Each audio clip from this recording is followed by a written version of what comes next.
What's up, North Texas Eagle Patreon fans? We've got, in my opinion, my favorite guest. I think he holds the record for most podcast appearances, so he's definitely a podcast Hall of Famer whenever we open that up.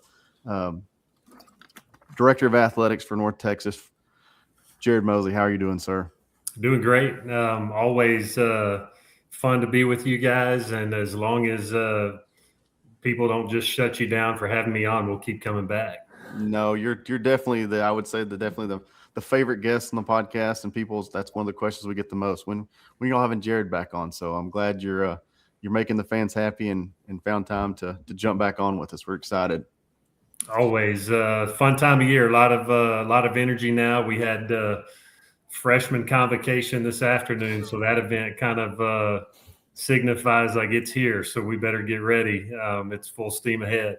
Yes, sir. So before we jump into fall, let's kind of recap. Did you do anything exciting this summer? I might have seen on some social media where you might have got to see some World Cup games, maybe. Yeah, we had a busy summer. A mix of some family stuff. Obviously, having a daughter, we're about to drop off at college. We had a senior trip plugged in there. Did some World Cup. Got to see a few concerts. So ample opportunity to get away and recharge. But I am ready for this routine, the excitement of the year. So we can check a lot of boxes of good family time and relaxing, but it's time to go to work. Yes, sir. Anything from the World Cup games that we might see at Daku this fall? Man, I'll tell you what, like people who didn't get a chance to go, I've been to a lot of sporting events, and it's definitely up there. Just you get the opportunity to just feel the energy that comes with that. World soccer fandom is on a different level. Like probably the closest thing to it is college sports, but even then, like it's hard to describe unless you can go experience one. So we had a great time, and I think the thing that you love about things like the World Cup, even the Ryder Cup in golf, really what elevates just the experience for people that go there is people's passion for cheering for their team and the passion that comes with just an electric game day. And so, that's the thing that, as we continue to build here, like you want to take bits and pieces of things that can translate and see if we can't duplicate, some of the things that you get to experience in those venues. But it's really what I've said multiple times I desire. I want people who hold a UNT degree. I want people who have been through these doors. Our students like to have a level of pride in their athletic program that rivals and embodies just the electricity you feel when you walk into those type of events. So we're going to keep plugging away and hopefully can keep closing that gap on where we want our game day experience to be for fans. Absolutely. And switching from football to football, this is the inaugural season of the Neil Brown era. We're 8 months into it. What are your kind of early thoughts on working with Neil, and what can the fans kind of expect maybe this fall? I'll tell you what, Neil's he's an elite human being. I think anybody who's been around him, like he just has a presence about him that I think people are drawn to. The thing that I've just in this environment we're in, like there's still chaos every day. I mean, with court cases and rulings and Protect College Sports Act and just so much still coming at us. And, he's a guy who's been through the fire. Like he's seen it at multiple levels. He's had success. He's had to endure the challenges that come with this job. And so the thing I appreciate most is he's just been steady. I think he's got a plan. He doesn't get distracted. He's focused on what he wants to accomplish here and has done a really good job, I think, not only in putting his staff together, but when you just watch those guys work, like there's a sense of clarity as to what we're trying to do and build here. And so that's been awesome to see in these first few months working together. And, I think when you look at the challenge of this season, I mean, like always, we've got a lot of turnover. So you've got a new roster. I think when you look at our roster, most people feel like, we've added some depth. We've added some experience across the board. The tough part is you just don't know how quickly it all comes together. And to be honest, we've got a vastly more difficult schedule ahead of us. And so, you've got, you've got to roll the dice that everything we can do in our power to line that up. You hope it works out for you. In football, you always, and in every sport, you need some good fortune. Like you need to avoid the injury bug. You need to avoid, the things that can make things more challenging for you. But I really like where we're at right now. I do think just excited to kick it off and just see where we're at and where the rest of the league's at, just given the amount of turnover the American experience this year. Yeah, and someone asked me about it there because last year Washington State, that was the big push for the sellout meter. Someone asked, do you think we're going to do that this year? And I was like, I have no clue. Is that an idea for a game day, promotion or something that you guys are looking at, or maybe something different than a sellout meter? Hey, listen, we've done the sellout thing once in our history now at DACU. Like I would hope it doesn't take us having to promote that we want to sell out. Like that needs to be the norm. Like you look at the programs that have established success at our level, they're not having to go do promos and pull every marketing lever possible to make a sellout happen. Like we're targeting UNLV. I know it's going to be a hot game, but like people clamor for matchups at DACU that indicate we're moving in the right direction. And certainly when you look at our non-conference this year, like we're playing a tougher G6 schedule.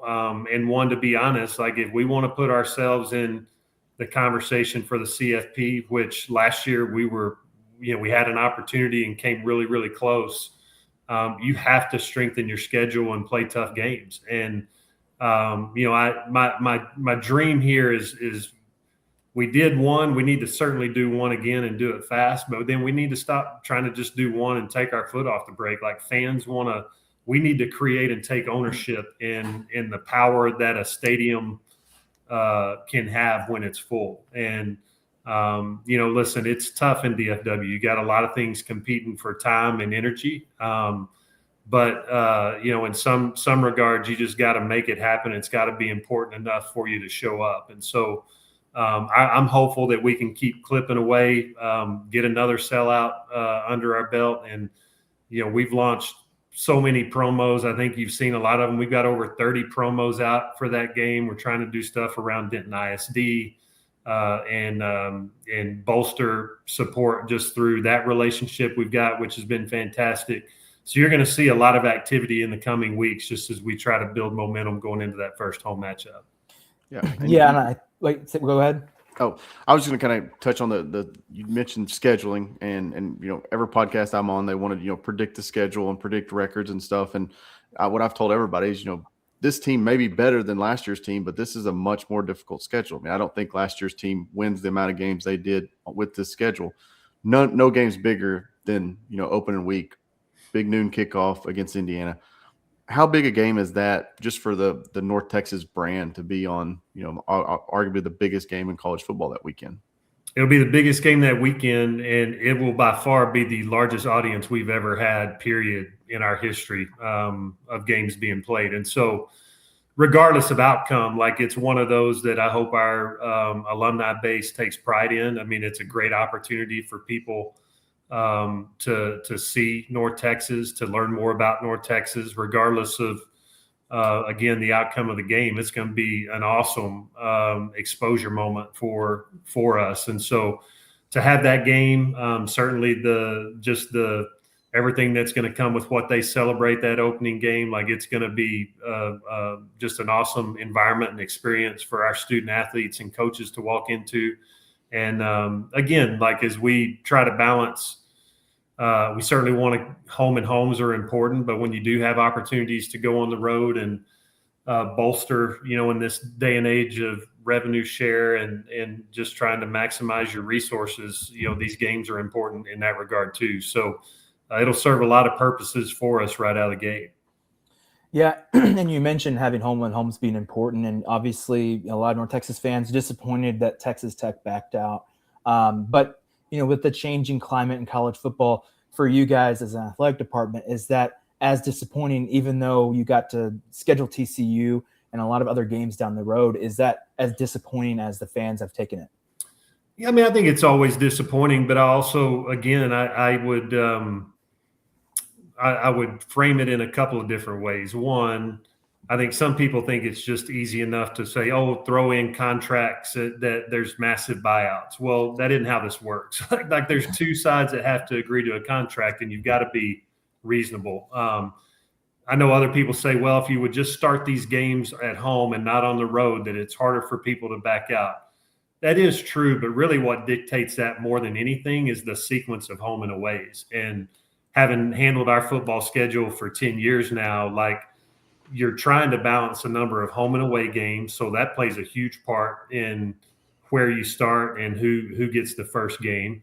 And so like for people to think like these guys are dictating to us, they get the first game so they can then back out of the second, like that's nonsense. I've never once had a conversation with a P4 AD that was a part of the mix. The other thing I would say, like around, home and homes, and they're going to get harder, like as conferences outside of the American, the SEC and others start to play more conference games and they're weeding out a non-conference, it's fewer opportunities. And so I do think those games are going to be harder and harder to get. I do think it's important when we can get them that, these teams want to have a presence in DFW recruiting wise. So there is value for schools to come play at North Texas as opposed to maybe other more remote group of 6 schools. So I do think we need to lean into that. But I'll also say too, like when we do have these moments, we've got to sell it out. Like when you have a moment, like you've got to sell it out with our fans and our people, not just it turn into an away home game for the people coming in. And like, that's a different mindset. And, that's something that as we have these and if they do stick, we need to really rally around and do our part because it's really, really important, to create that environment when we do get those opportunities. Do you feel like at all the Pac-12 adding that extra conference in a sense, or the Pac-10 or whatever they're going to call themselves, do you feel like that kind of helps you guys with scheduling as those conferences like the SEC starts to really narrow it down, having maybe a little bit more of a avenue to go down? Listen, we're not going to have a hard time scheduling games. I think it really comes down to philosophically, can we build our revenues in a way to where we're not forced to play these money games. I think when you can get home in a ways, there's a lot of benefit to that. I do think, the scheduling non-conference, we're still going to be able to fill dates. That's not the problem. I think there's certainly plenty of G6 peers that are at the upper end of the group of 6 that we've had conversations with and trying to work through scheduling. So the goal is to continue to improve the quality of those matchups. As I've mentioned to you guys before, and y'all probably know, when you're scheduling football games 8, 9, 10 years out, it's just hard to predict who's going to be what and what a roster is going to look like. And so like, it's really hard. You can schedule a game, and when you schedule it, think it's a fantastic game, either one you're likely to win or one you think is going to be a good challenge. And then just the dynamics of the world we're in today, it just doesn't pan out that way. So I think we'll keep continuing to find intriguing matchups and things that will draw people to DACU.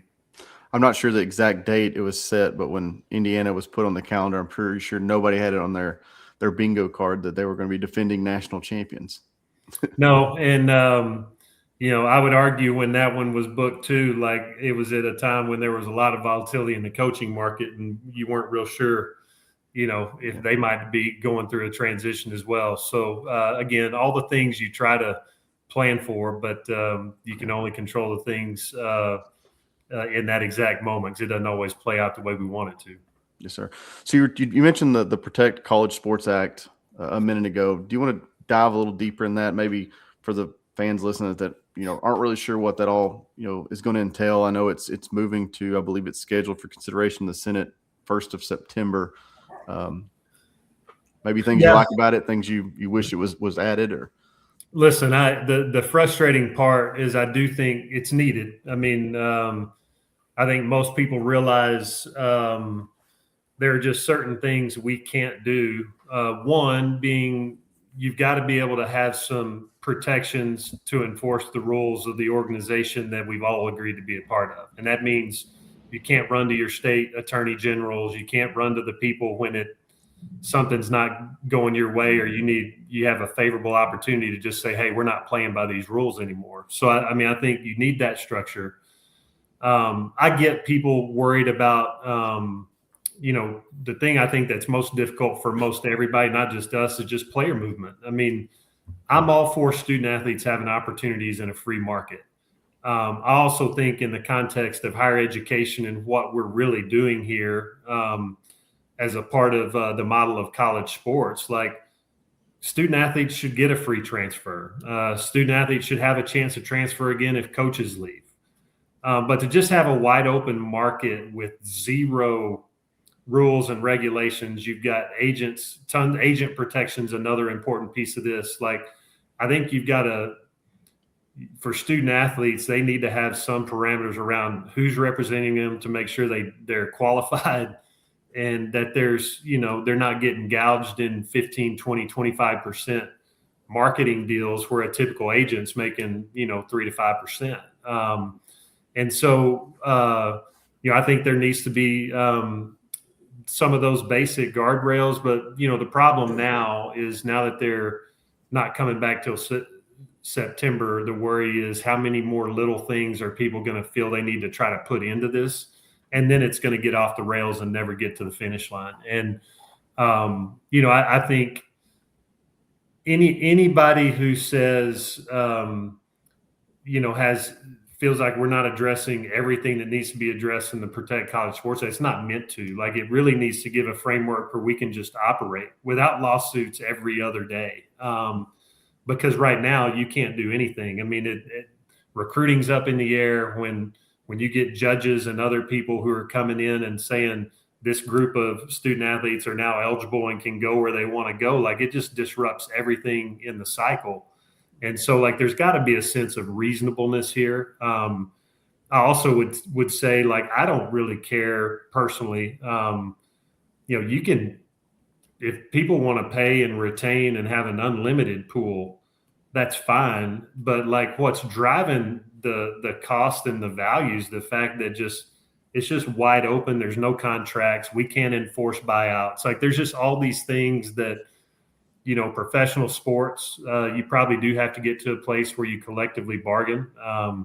There's people a lot smarter than me that can figure that out. How do you do that across 16 sports that vastly different skin in the game when it comes to the revenue coming in? But the reality is those student athletes in our sports, our Olympic sports, are doing the exact same thing we're asking football and basketball student athletes to do. So, like, how do you find a good, healthy middle ground where everybo's being taken care of? And so I think there's still a long way to go. Hopefully they can not overcomplicate this bill and at least give us something to at least have a foundation to work from, so we can try to build a sustainable model. Right now, it's not sustainable. I mean, it doesn't matter what level you're at or how much you're spending. I mean, you've got people having to resource this thing with funding models that have not been touched in years at the college level. So to act like we can just keep going down this path, pretty naive if there are people in government think that this is sustainable. Yeah, because a lot of people you see in the mentions and hit, why do schools not do the multi-year contracts? I mean, like you said, until there's actually legislation in place, it's just going to take one lawsuit and it's thrown out the window.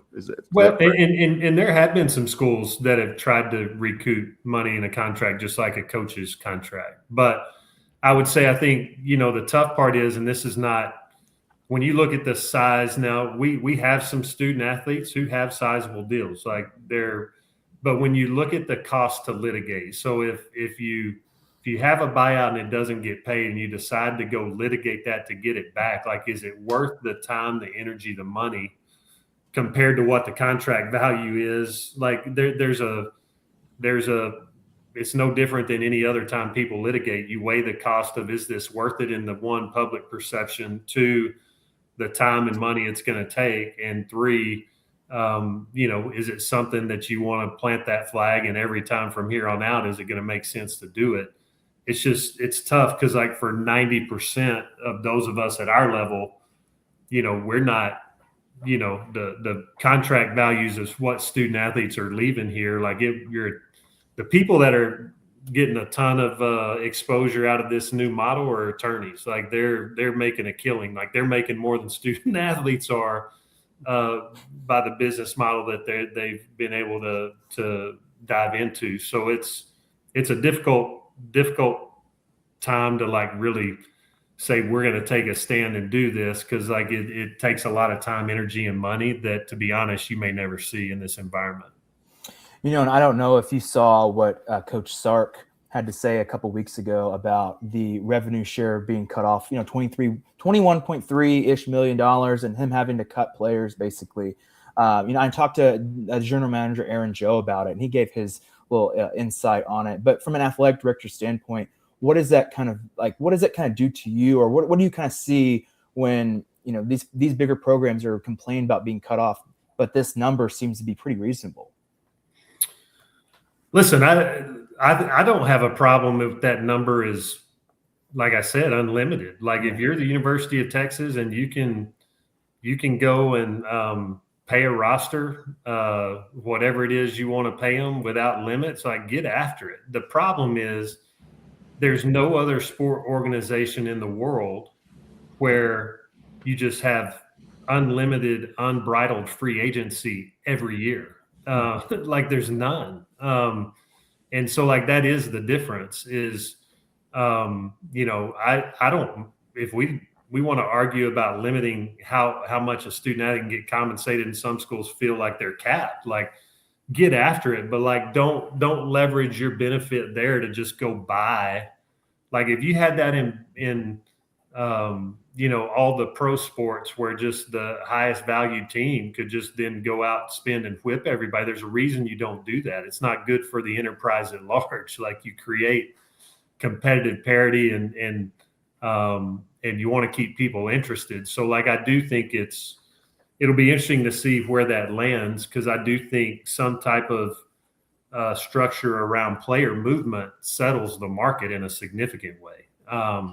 And to be honest, when it settles that way, student athletes are going to maximize the window when they can truly take advantage of that opportunity, not just go like a lot of kids dip their toe in the water. Nobody talks about the student athletes who jump in the portal and then ultimately don't land anywhere because there was no value. And there's a lot more of those than people want to acknowledge. We're talking these exceptions with the highest end. And to be honest, like you look at the history of college football, like it's we get to do it now to a lesser degree with programs at levels below us, but like just going and rating somebody else's evaluation and development just year after year after year, there's a better way. So hopefully we can find that way. Before we really segue into a little bit of basketball and some soccer as we can conclude, a lot of people have complained that the ending of the college football season being basically almost in NFL championship weekend. Do you feel like that kind of elongates what should be the college football portal window, or just overall the season being so elongated? Is that do you think, in an athletic director standpoint, is that something that's negative for college football? I mean, the numbers would tell you it's not negative. People are watching and people are showing up, and certainly in the CFP, I think if you're gonna crown a national champion and you're looking at however many teams you want in that mix, and there's lots of discussions now around what does that look like to expand those opportunities. There's a certain window that is just going to take that amount of time to play it out. Now, I do think when you start looking at I do think some of the challenges around the one portal window and timing that created some chaos. I do think, to be honest, when you do have just wide open free agency and you've got bowl games that drag into late December, early January as well, and these student athletes they don't want to risk future earning potential. And like I do think the value of those games is different. Like and you have coaching changes happening midstream or right after seasons. You're trying to prep for a bowl game. Like it is a broke system that I think needs a look at. I don't know the solution because you obviously have to spread those out and leverage the value of TV, which is what drives those bowl games. But as far as just the chaos of the product we're trying to put on the field for a number of our programs where we experience the realities of one portal, coaching changes, transitions, that sort of thing, hopefully we can figure out something that's a little more amenable to the environment we're in today. For sure. And, that's a very important, especially when we get into basketball. Coach Robinson in year 2, last year, top 4 in the conference, going to the conference tournament, top 5 at least. So what have you kind of seen from Coach Robinson, and what is it that should get fans more motivated for a team in year 2 with quite a few returning starters? I mean, I think when you look at both Coach Robinson and Coach Burton in our basketball programs, if you can retain any piece of your roster, like it's a positive. Not many schools at our level do that, and I think when you look at the pieces we return for Coach Robinson on that side, you've got a lot of guys who played meaningful minutes, started games. They know what the competition's like in the American.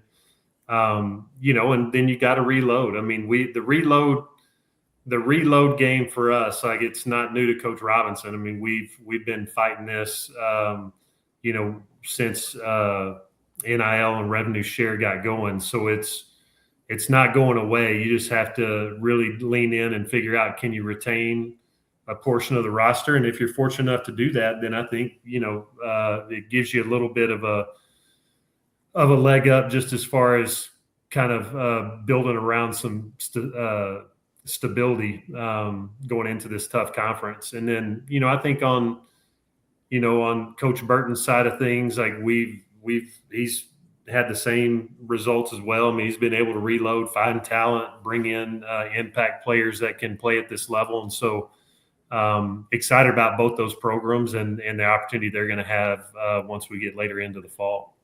And I know basketball scheduling can be like beating a dead horse for North Texas. People always ask me, and I act like I know exactly what goes on between these home and home contracts. And in the past, North Texas hasn't had those return games, or something's happened. How formalized is a home and home agreement in basketball? Because I know football is a whole different story. What is that like? Because a lot of people just don't understand. What is it like to have that home and home agreement? So basketball is a little more complicated because generally you've got two programs in one facility. So like they're not as formalized in that when we do a home and home with a team, we say on this date in this year we're going to play here, and then on this date next year we're going to play there. A lot of times that future date on the back end is a TBD because you have to coordinate with facility availability. Your men's team, like your men's and women's teams, have to be communicating back and forth on who's playing what nights and making sure that that you can, if there is a time to do a doubleheader, are you okay with that? Like, is it a matchup where that makes sense? And can you get teams to play earlier and late? I mean, there's a lot more goes into that than just say a football home and home. And I think, the toughest part in people don't like to hear it, but neutral site games are they're your biggest chance to play big name opponents. Yeah. I mean, we've got a game that some people are probably aware of that'll get formally announced here on the women's side soon. Neutral site game, significant.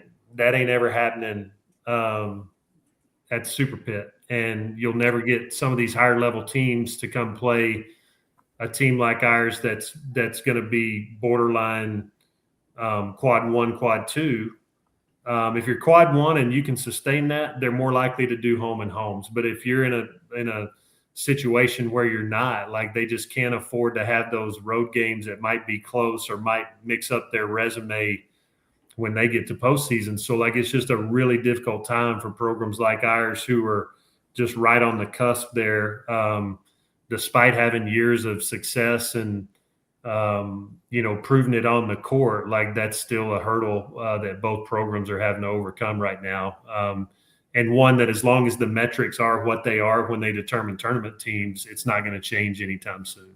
Yeah, a lot of people were saying we need more Lon Krugers in college basketball because he's one of the few guys that was wanting to come back to the Super Pit. But, speaking of the Super Pit, new overhang coming in, is that timeline supposed to be this year, correct? Yeah, so new video board install.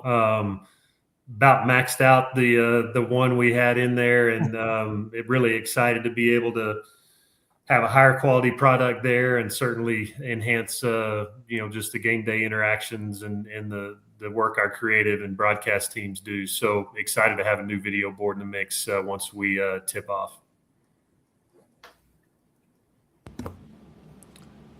One question I wanted to ask before we wrap it up, and I meant to ask this in football. The big talk this year is the jersey patches. Is North Texas close to finalizing a jersey patch, or y'all do anything with that this year? Yeah, so jersey patches are important, and I would say similar. If you look at the landscape, part of it, you want to hold the value. It's a new asset, and so when you go out the first time with a new asset, you certainly don't want to just give it away, and you don't want to just rush and find whoever wants it first. Like, it similar to our relationship with DACU on the stadium naming. I do think, when you look at the majority of these jersey patch deals that have been announced to date, you're looking at relationships that have been closely tied to the university, many of which have alumni ties to leadership, or a location connection that's within close proximity to the school. So we're having a number of conversations there.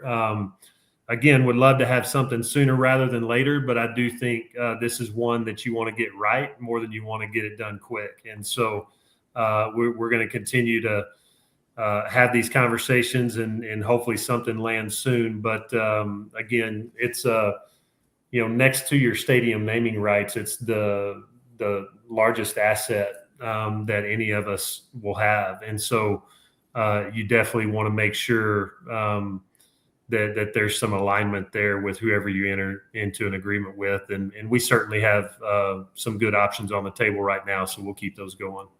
And one last thing as we wrap up, talking about big assets, Coach John Hedlund, obviously in his last year, he's been here since the soccer program formed. And as someone who's been here since he's been here the whole time that you've been here, what is it like to kind of see someone of that tenure, especially with such historic background, kind of wrap up a career? Listen, there's not many like him. I mean, rarely can you say that somebody started a program from scratch, spent their entire career at one school, and had the level of success. I mean, over 400 wins, 30 straight winning seasons.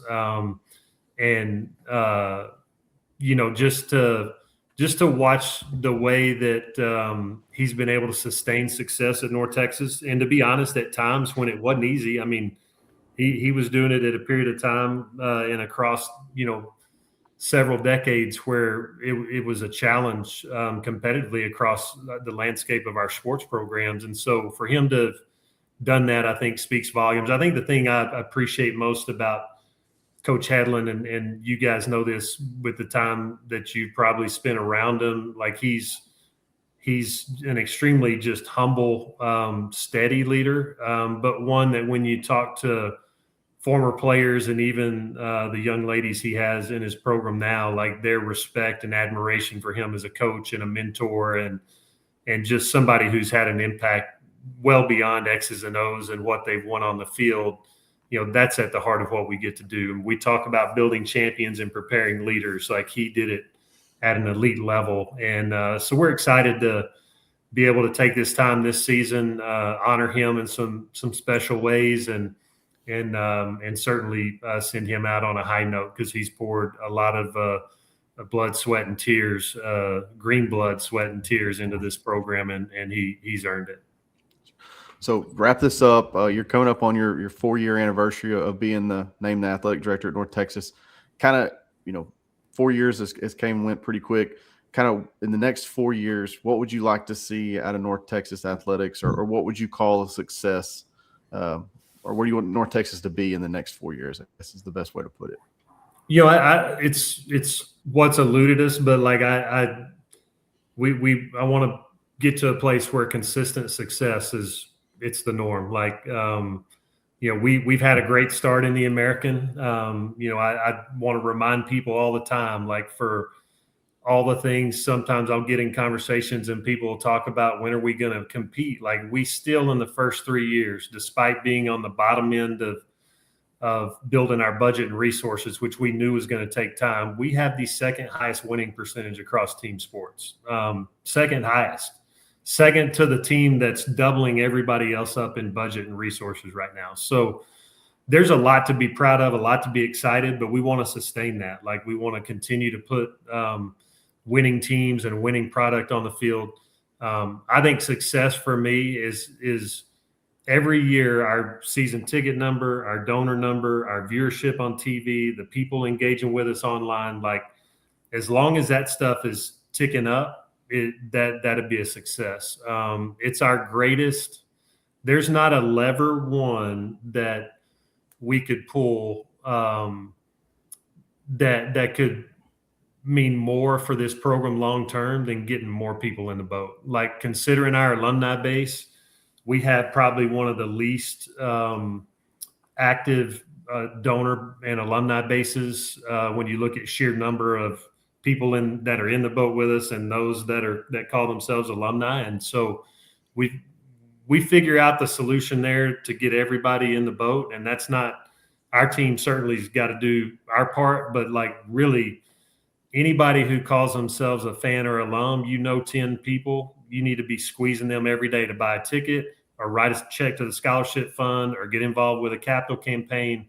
And it doesn't have to be millions of dollars, like people just doing their small part. You add that up, that's our superpower. And so really competitive success on one end and just keep pushing engagement. Like those are the two things we've got to deliver on to be successful. Jared, thanks as always for jumping on. You got an open invite whenever you want to jump back on the podcast. We always enjoy having you. I appreciate it. You guys are great. And I always encourage, and I'll take this too, like if there's things that as y'all engage your audience, if there are things we didn't hit, just let me know. I'm happy to do a one-off or hop on X one night and plow through a few more like that. It's always fun to be able to engage and keep people up to date. So appreciate you guys. Yeah. Thanks, sir. Go Mean Green. Go Mean Green.